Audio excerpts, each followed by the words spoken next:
शशांक साबळे पेशाने वकील आहे. आज आदिलनादा संघर्ष समितीच्या वतीने ही पत्रकार परिषद आयोजित करण्यात आलेली आहे. त्या पत्रकार परिषदेचा महत्त्वाचा मुद्दा आणि हेतू हाच आहे की आदिला नाला हा जो नाला आहे हिप्परगा तलावापासून सीना नदीपर्यंत प्रवाहित होणारा, त्याच्या आजूबाजूला असणार रेड लाईन आणि blue line marking irrigation department तर्फे होणार आहे. तर हे रेड लाईन आणि ब्लू लाईन मार्किंग होण्याच्या आधी महानगरपालिकेने आणि दिलेल्या परवानग्या आणि इतर प्रशासनाने दिलेल्या परवानग्या त्यानुसार खरेदी केलेले, जनसामान्यांनी खरेदी केलेले प्लॉट्स असतील, बांधकाम चालू असलेले घरे असतील आणि इतर पद्धतीचं जे काही बांधकाम चालू आहे हे देखील खूप मोठ्या प्रमाणात बाधित होणार आहे. अंदाजित या सर्व क्षेत्राचा आपण जर सर्वे केला असता तर यामध्ये किमान 200 गट सोलापूर शहरातले बाधित होणार आहेत आणि 1200 एकर किमान क्षेत्र यामध्ये बाधित होणार आहे. म्हणजे एवढ्या क्षेत्रामध्ये हा प्रोहिबिटेड आणि रिस्ट्रिक्टेड झोन होणार आहे. त्यामुळे यामध्ये जे काय परवानग्या दिलेल्या आहेत या सर्व गोष्टींचं जर इम्पॅक्ट अनालिसिस केलं तर यामध्ये पर्यावरणाचं संवर्धन आणि पर्यावरणाचं जर नुकसान बघितलं तर इथे इकॉनॉमिक लॉस खूप मोठ्या प्रमाणात होतोय. आणि इकॉनॉमिक लॉसचं जर अनालिसिस करायला गेलं तर सरकारच्या एका चुकीमुळे या सर्व गोष्टी होणार आहेत. तर सरकारने जो निर्णय घ्यायचा आहे तो सर्वप्रथम चालू असलेल्या परवानग्या ह्या कायम करून, बांधकाम झालेल्या लोकांना वापर परवाना देऊन, असलेल्या प्लॉटिंगला बांधकाम परवाने देऊन, ज्यांनी आयुष्याची पुंजी याच्यामध्ये इन्व्हेस्ट केलेली आहे त्यांना पूर्णपणे सर्व परवानग्या अंतिम करून त्यानंतर होणारे जे काही परिणाम असतील त्याचा अभ्यास करूनच पूर्ण करावेत, या बाबतीतली आमची मुख्य मागणी आहे. आणि यानंतर होणारे ज्या काही कार्यवाही आहेत त्या आदिला नाला संघर्ष समितीच्या वतीनं योग्य पद्धतीनं सर्व पत्रकारांसमोर आणि सामान्यांसमोर आणले जाईल. जर यदाकदाचित या रेड लाईन आणि ब्लू लाईन मार्किंग नंतर देखील इम्प्लिमेंटेशन चालू राहील तर त्यावर एक अभिनव पद्धतीनं आंदोलन करण्याचा निर्णय आदिला नाला संघर्ष समितीने घेतलेला आहे. सरांचा जो प्रश्न होता मगाशी की इथून पुढे जर कोणाची हानी झाली तर त्याला जबाबदार समिती असेल का? आत्तापर्यंत ज्यांचं नुकसान ऑलरेडी झालेलं आहे, ज्यांनी घर बांधलं आहे, जसं आपण म्हणालात मगाशी की लोन वगैरे घेतलेलं आहे, प्लॉट घेतलेला आहे, त्यांची जबाबदारी कोण घेणार आहे ह्या प्रश्नाचं उत्तर मिळालेलं नाही अजून. तो नंतरचा प्रश्न आहे. आणि टेक्निकल जर प्रश्न तसा असेल तर आमच्याकडनं आम्ही ॲफिडेविट देऊ महापालिकेला की आम्ही घर बांधतोय आणि आम्हाला जर काही जीवितहानी झाली तर त्याची जबाबदारी आमची असेल.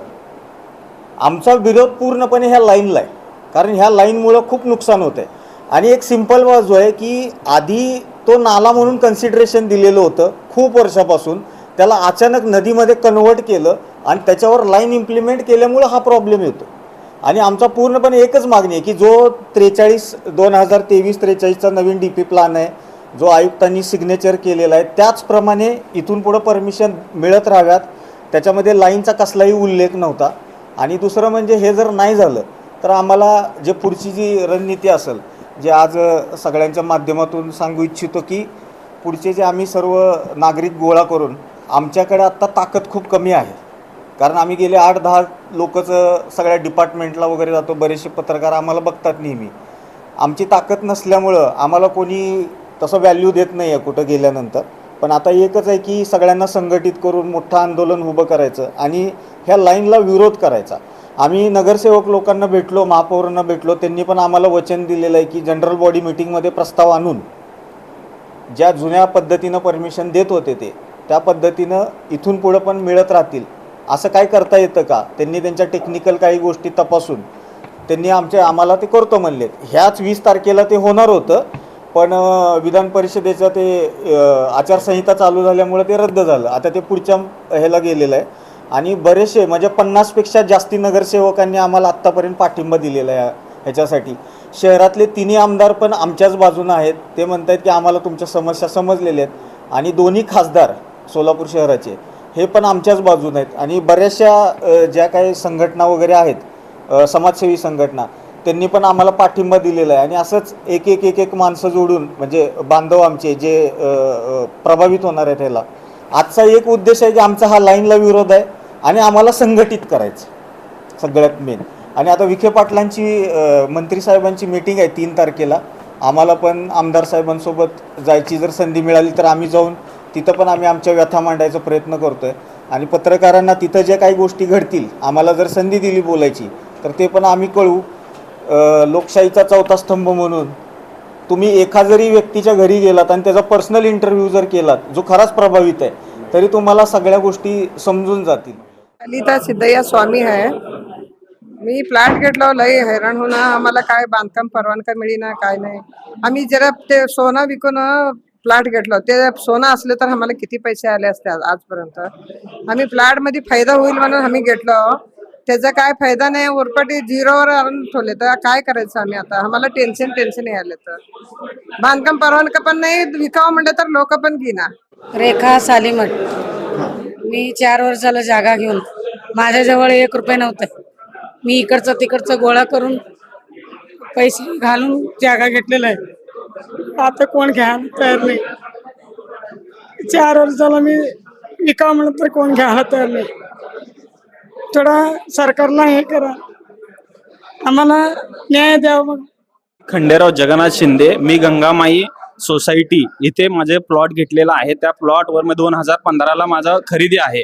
त्याच्यामध्ये मला महापालिकेने बांधकाम परमिशन हे सगळे रेडी डॉक्युमेंट माझ्याकडे ऑलरेडी अवेलेबल आहेत. तरी ह्याच्यामध्ये आमचं खूप नुकसान झालेलं आहे.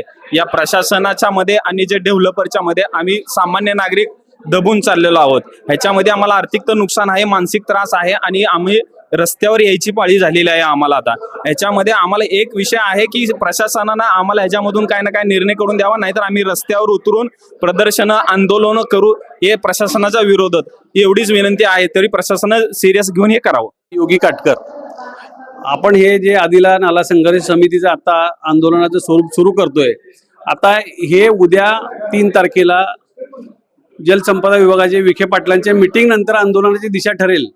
जर मंत्र्यांनी किंवा बाकी सगळ्या नेते लोकांनी आम्हाला जर सहकार्य केलं तर आपण आंदोलन पुढे व्हायची काही गरज पडणार नाही. पण जर नाही केलं सहकार्य किंवा कुठली गोष्ट नाही निदर्शनास आली किंवा जनतेच्या बाजूने जर नुकसानच होत राहिलं तर आम्ही मात्र हे रस्त्यावर उतरून आंदोलन करायची तयारी करणार आहोत.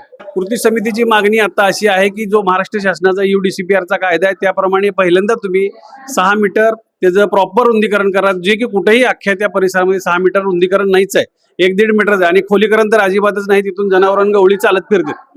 म्हणजे ते आधी रुंदीकरण आणि खोलीकरण व्हावं, त्याच्यावरच्या अतिक्रमणं काढावी. त्याच्यानंतर तुम्ही तो ऑब्झर्वेशन पिरियडसाठी ठेवा 5 वर्ष. ऑब्झर्वेशन पिरियड संपल्यानंतर तुम्हाला वाटलं ना तर मग तुम्ही त्या पूरेशा ब्लू लाईन रेड लाईन जे काय म्हणता ते नंतर करा तुम्ही. एवढीच आमची मागणी. काम परवाने सगळे जे आता थांबलेत हे पहिल्यांदा पूर्ववत सुरू करावेत. मागच्या पावसाळ्यानंतर गेल्या 8 महिन्यामध्ये सर्व पद्धतीच्या बांधकाम परवानग्या, वापर परवाने, लेआउट हे सर्व पद्धतीचं कामकाज थांबलेलं आहे.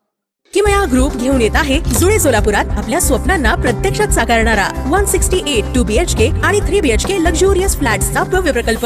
सोबतच मेडिटेशन आणि yoga hall, EV charging point, fully equipped gymnasium, मुलांसाठी library, study centre, walking track with common garden, cricket turf, मनोरंजनासाठी अनेक सुविधा उपलब्ध. किमया ग्रुपचे किमया स्वप्नसृष्टी हॉटेल सेलिब्रेशन समोर जुळे सोलापूर. संपर्क 77 800 43 800.